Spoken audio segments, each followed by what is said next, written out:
Hi everybody, this is Ms. Faina. Today we're going to be talking about graphing linear functions. So we have four types of functions. We have the negative slope. Okay, it's going down from left to right. We say that it's decreasing.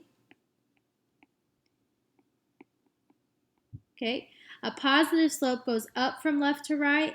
We talk about that as increasing. And then we have an undefined and a zero slope. Okay, so let's talk about the zero slope. We have this little acronym right here to help us. Okay, HOI, horizontal, zero slope, y equals. So that's going to be this one right here. And then we have our undefined slope, which is a vertical line. It's undefined for the slope, and it's an x equals equation.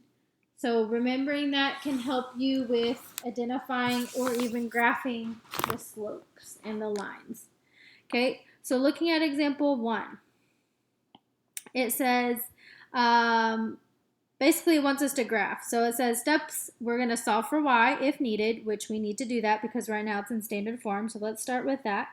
So remember, we move over the non-y term, so I subtract 2x from both sides. When I do that, I get 3y is equal to 12 minus 2x.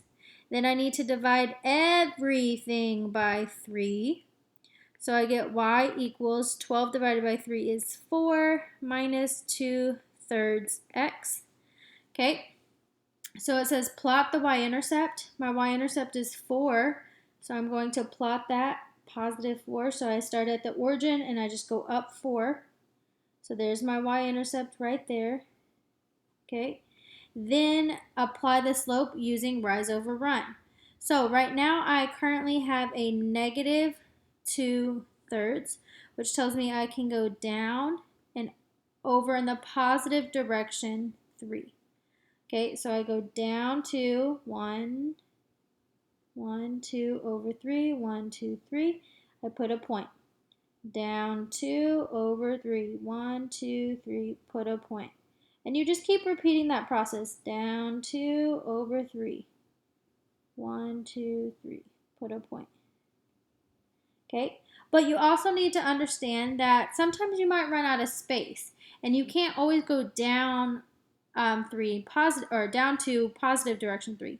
So you could also go up 2 and then in the negative direction 3. Okay, so if you look, if I go up 2, 1, 2, positive direction 3, 1, 2, 3. Notice that that point is still on my line. Okay, so it doesn't matter the directions just as long as one of the numbers is negative. So then I can just connect the dots and I have my linear function. So now let's answer some questions. So it says m, well, that was our negative 2/3. B, we said was 4.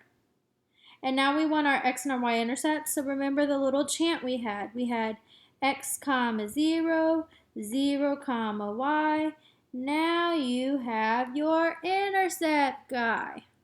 So that tells us that our x-intercept is written as a number comma 0. So our x-intercept is over here, crosses the x-axis at 6. So we're going to write it as 6 comma 0. Our y-intercept is the same thing as the b value where it crosses the y-axis. That was at positive 4, so 0 comma 4. Okay, so looking at the example number 2, we have another equation. So first we're going to solve for y.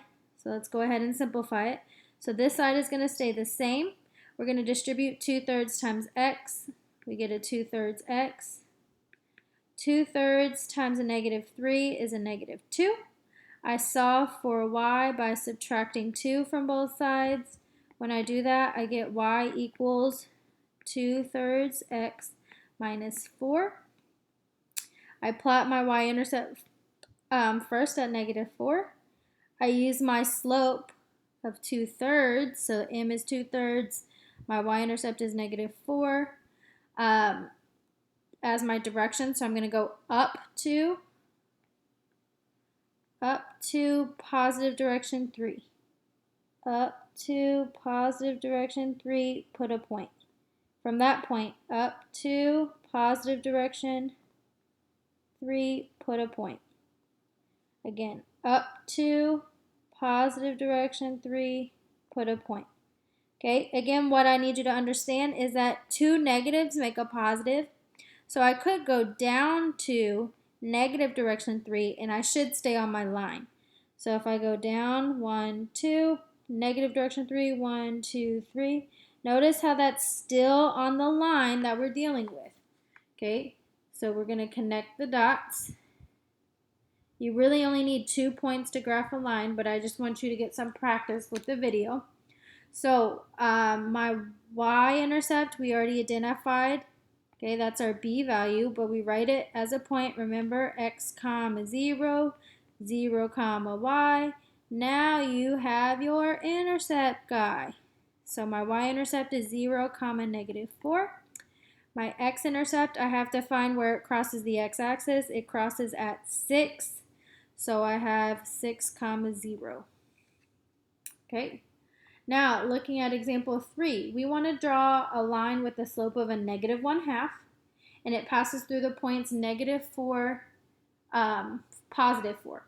So we're not starting with the y-intercept, but we do have a point to start with. So we're going to plot this point first, -4, 4. Okay, and now our slope, it told us our slope, it was a -1/2. So you have the option of going down 1 in positive direction 2, or you can go up 1 in negative direction 2. Okay, doesn't matter as long as you stay on the line. So I'm going to start with the down 1, positive direction 2. So down 1, positive direction 2, put a point. Down 1, positive direction 2, put a point. Down 1, positive direction 2, put a point. Down 1, positive direction 2, put a point. And just to show you that the other method works, if I go up 1, I would have to go in the negative direction 2, and notice how it's still on the same line. Okay, so I'm just connecting the dots. Looks like that. So I need to identify my y-intercept. My y-intercept, it goes through, my y-intercept, it goes through at 2. So that covers 2 of the questions. So for B, we can just write the number, but for the y-intercept, remember, it wants us to write it, and it's a +2, as a point. Okay. Now my x-intercept is where it crosses the x-axis, so it's crossing at +4. So I have 4 comma 0. Okay, so this is all there is really to graphing. It's just a lot of understanding how to use the slope as the directions when you're given a point, and also solving for y when it's in standard form. So if you have any questions, please write them down. Make sure you ask your teacher, and you have an assignment after this that you should be working on. So go to ClassKick and work on the assignment 10.1. And please raise your hand in ClassKick if you have any questions. Have a great day, Rangers.